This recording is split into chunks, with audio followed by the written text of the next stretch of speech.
জান্নাতের মধ্যে জিবরিল আমিন ঢুকলেন, বলে আল্লাহ কি নিব বলেন? বলে জান্নাতি একটা লাকিস নাও।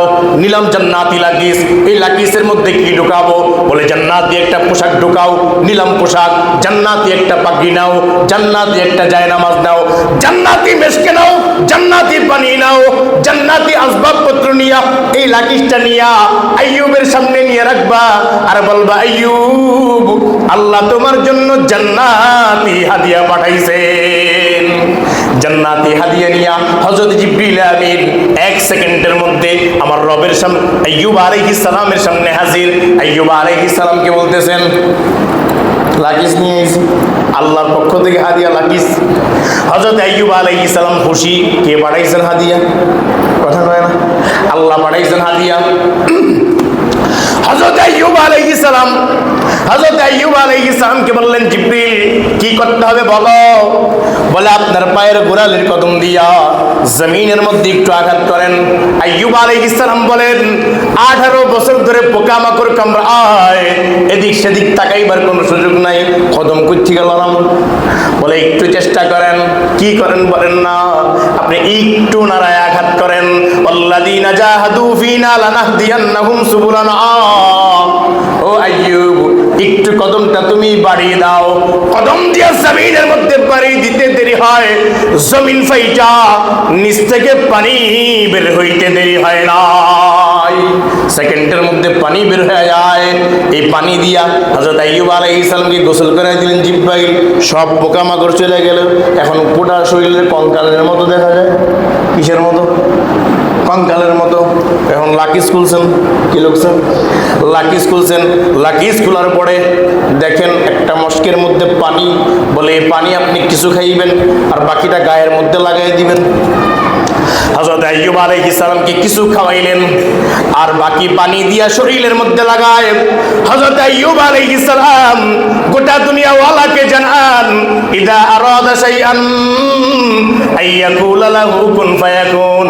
পানি আমি একদিকে লাগাইতে লাগলাম আর তাকায় দেখলাম আমার অঙ্গ প্রত্যঙ্গ আগের চাইতে বড় সুন্দর হয়ে যায়।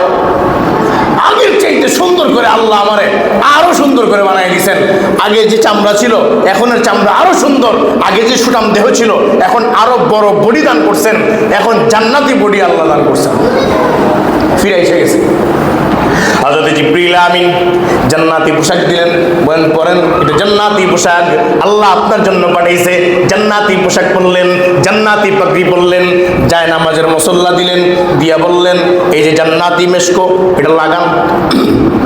আগে ঘরের মধ্যে গন্ধে বওয়া যেত না, আশেপাশে ময়লার ট্যাঙ্কি। এখন যখন জান্নাতি মেশকের ডিব্বার মুখা খুলছে পুরা এলাকা ঘ্রাণে মৌমৌ হয়ে গেছে। এরকম আজীব ঘ্রাণ বের হইতে লাগছে জান্নাতি মেশকো। হযরত আইয়ুব আলাইহিস সালাম জান্নাতি মেশক লাগাইলেন। লাগাইয়া বলতেছেন যে আইয়ুব 18 বছর পরে আল্লাহ তোমার পরিত্রাণ দিয়েছেন, আল্লাহ তোমাকে সুস্থ করছেন, শুকরিয়া আদায় করুন। হযরত আইয়ুব আলাইহিস সালাম নামাজে দাঁড়াবেন। কোথায় দাঁড়াবেন? এক কথা বলে না। কোথায় দাঁড়াবেন? নামাজের মধ্যে দাঁড়াবেন। এখন নামাজে দাঁড়াইবে যে নিয়ত করছে 4 রাকাত। কয় রাকাত? নিয়ত করছে 4 রাকাত নামাজ পড়বে আইয়ুব আলাইহিস সালাম। হযরত আইয়ুব আলাইহিস সালাম 4 রাকাত নামাজের নিয়ত করছেন। আইয়ুব আলাইহিস সালাম ওই সময়টা ছিল মাগরিবের সময়।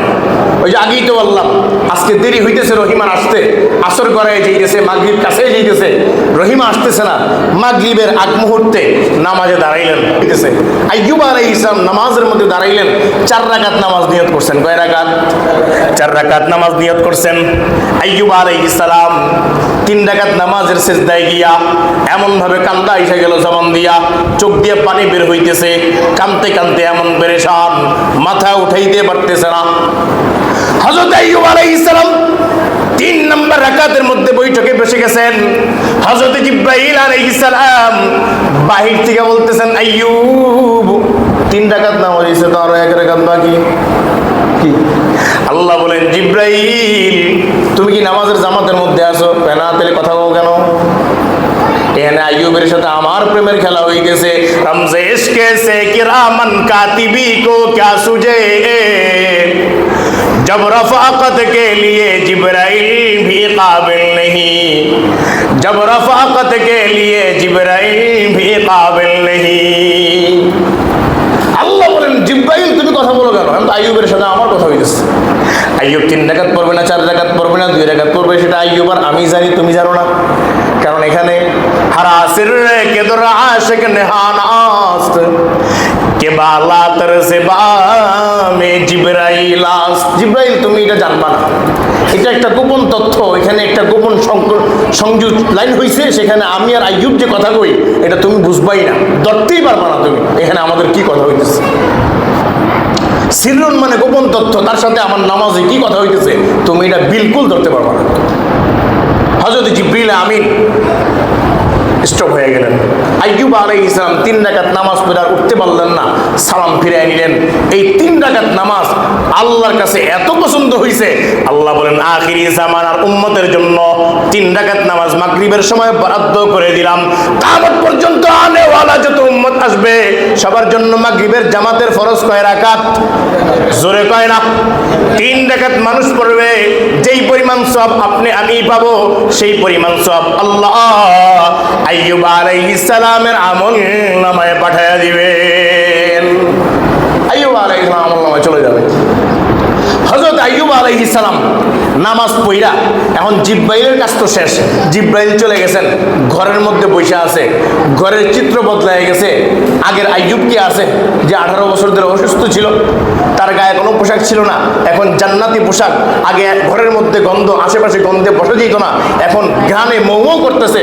পরিস্থিতি কয়েক ঘন্টার মধ্যে বদলায় গেছে। এখন জিবরিল আমিনও বিদায় চলে গেছে, আগমন করছে কে? হযরত রহিমা আলাইহিস সালাম। রহিমা যখন আসছে 10 হাত দূরের থেকে, আগে পাইতো গন্ধ, আজকে পাইতেছে ঘ্রাণ। আজীব এক ঘ্রাণ আসতেছে। কি ব্যাপার? এই ঘ্রাণ কোত্থেকে?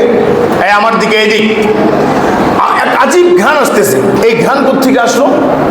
উনি আগাইতেছেন ঘরের দিকে, যত আগে যান তত ঘ্রাণ বাড়তেছে। উনি ঘরের সামনে যাওয়ার পরে দেখতেছেন আজীব ঘ্রাণে কোনো দিকে তাকানো যেতেছে না, খালি ঘ্রাণ আর ঘ্রাণ। উনি ঘরের দিকে উকি দিয়েছেন, দেখেন একজন সুদর্শন পুরুষ জান্নাতি পোশাক পরে বসে আছে। দেখেন মাইকের আওয়াজ শুনতেছেন, মা বোনেরা শোনেন, একজন নবীর বিবি, কত গায়রতওয়ালা মহিলা, দেখেন আত্মমর্যাদা সম্পন্নওয়ালা মহিলা। উনি কইতেছেন ভাই আপনি কে? এখানে না আমার স্বামী ছিল, এখানে তো আমার স্বামী ছিল, আপনি কে? তো আইয়ুব আলাইহিস সালাম বুঝছেন যে রহিমা আমার চিনে নাই। কি বলেন না? রহিমা আমাকে চিনে নাই। হযরত আইয়ুব আলাইহিস সালাম বলেন রহিমা তুমি তো আমারে চিনছো না, একটু আগে যে জিব্রাইল এসে আমারে পরিবর্তন করে দিয়ে গেল আল্লাহর হুকুমে। পরে বলতেছেন রহিমা আমি আইয়ুব। দেখেন উনি বলতেছেন ফাইজলামি করেন মিয়া, দুষ্টামি করেন, আমার সাথে দুষ্টামি করবেন না, আমি একজন নবীর মেয়ে এবং নবীর বিবি, খবরদার বেয়াদবি করবেন না, কোনো সুযোগ নেওয়ার চেষ্টা করবেন না। আমার স্বামী কোথায়, তারে খুঁজে বার করে দেন, কোথায় নিয়ে হলাইছেন? আমি 18 বছর ধরে আমার স্বামীর খেদমত করি, 1 সেকেন্ডের জন্য দূরে সরতে চাই না, তুমি কে? পর আইয়ুব আলাইহিস সালাম বলেন 1 সেকেন্ডের জন্য আমার দিকে তাকাও না, আমার দিকে তাকাও। হযরত রহিমা আলাইহিস সালাম এক নজর তাকাইলেন শুধু চিনার জন্য যে আমার স্বামী কিনা। হযরত আইয়ুব আলাইহিস সালামের দিকে একটা নজর তাকাইছেন, তাকায় দেখেন হযরত আইয়ুব আলাইহিস সালামকে দেখা যায়। দৌড়ে গিয়ে জড়ায় ধরছেন, বলে আইয়ুব রাতারাতি কিভাবে পরিবর্তন? বলে একটু আগে জিব্রাইল আসছিল, আল্লাহ জান্নাত থেকে পোশাক পাঠাইছেন, জান্নাতি পানি পাঠাইছেন, জান্নাতি মেশক পাঠাইছেন, শুকরিয়া দান আদায় করলাম 3 রাকাত। রহিমা আলাইহিস সালাম বলেন আপনার খেদমতে আমি 18 বছর ছিলাম, এটাও তো আমার জন্য একটা কষ্টের সময় ছিল। ও আইয়ুব তুমি যদি রবের দরবারে 3 রাকাত শুকরিয়া আদায় করতে পারো, তাহলে আমি রহিমাও 3 রাকাত নামাজের মাধ্যমে শুকরিয়া আদায় করতে চাই। রহিমাও নামাজের মধ্যে খাড়ায় গেলেন, 3 রাকাত নামাজ আদায় করলেন।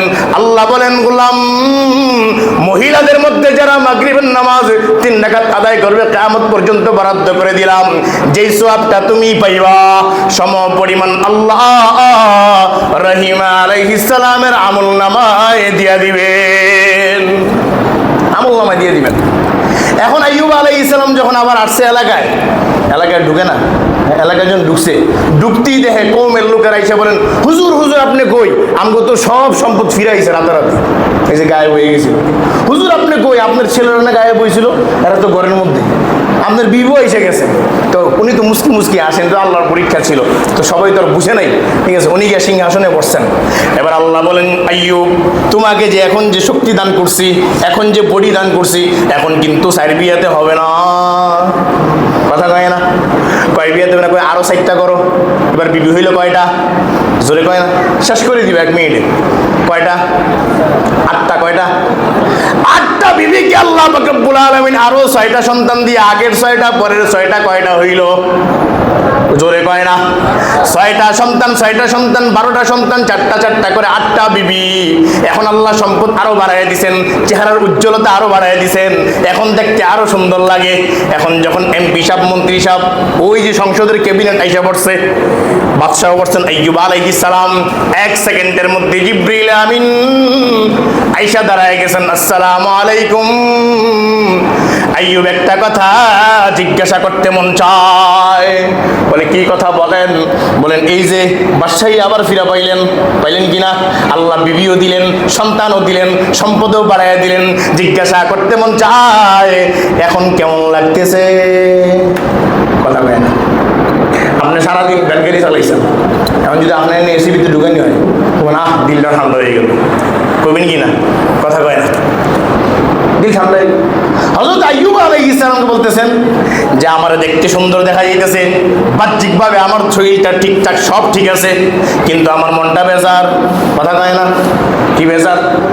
হযরত জিবরাইল আমিন জিজ্ঞাসা করেন মনটা কেন বেজার, কি সমস্যা বলেন, দেখি সমাধান করে দেওয়া যায় কিনা। হযরত আইয়ুব আলাইহিস সালাম বলেন 18 বছর আমার বাহ্যিক শরীরটা তেমন ভালো ছিল না, পোকা মাকড় কামড়াইছে, কিন্তু মনটা আমার ভালো ছিল। কেউ জিজ্ঞাসা করলে কইতাম আলহামদুলিল্লাহ। এখন দেখতে যদিও আমাকে সুন্দর দেখা যায়, কিন্তু আমার মনটা বড় বেজার। হযরত জিবরিল আমিন বলেন কেন বেজার? বলে 18 বছর পর্যন্ত যখন আমি অসুস্থ ছিলাম, প্রত্যেকদিন সকাল এবং বিকালের বেলা আল্লাহ পাক রব্বুল আলামিন তোমাকে ছাড়া সরাসরি আমাকে টেলিফোন করতেন আর জিজ্ঞাসা করতেন আইয়ুব কেমন আছো? কে জিজ্ঞাসা করতেন? আল্লাহু আকবার কইবেন না, আরো জোরে কর না। কে জিজ্ঞাসা করতো? আল্লাহ আল্লাহ আল্লাহ নিজেই জিজ্ঞাসা করতো, জিবরাইলকে দিয়ে না, নিজেই সরাসরি আইয়ুবকে জিজ্ঞাসা করতেন আইয়ুব কেমন আছো? সকালে একবার, বিকালে একবার। আইয়ুব আলাইহিস সালাম বলেন আমি যখন আবার ফিরা পাইলাম, আমার ক্ষমতা, আমার সম্পদ, আমার শরীর, আমার বউ, স্ত্রী, সন্তান সবকিছু যখন ফিরা পাইলাম, এখন তো আল্লাহর সকালে আমারে জিগায় না, মনটা খারাপ, আল্লাহ এখন আমার আর জিগায় না। যেটা বুঝাইতে চাইলাম, আইয়ুব আলাইহিস সালামকে আল্লাহ পরীক্ষা নিছেন, জিজ্ঞাসা করতে মন চায় আইয়ুব পরীক্ষার মধ্যে ফাঁস না ফেল? জোরে কয় না, ফাঁস না ফেল? হ্যাঁ ফাঁস। কেন? ধৈর্যের সাথে ফাঁস।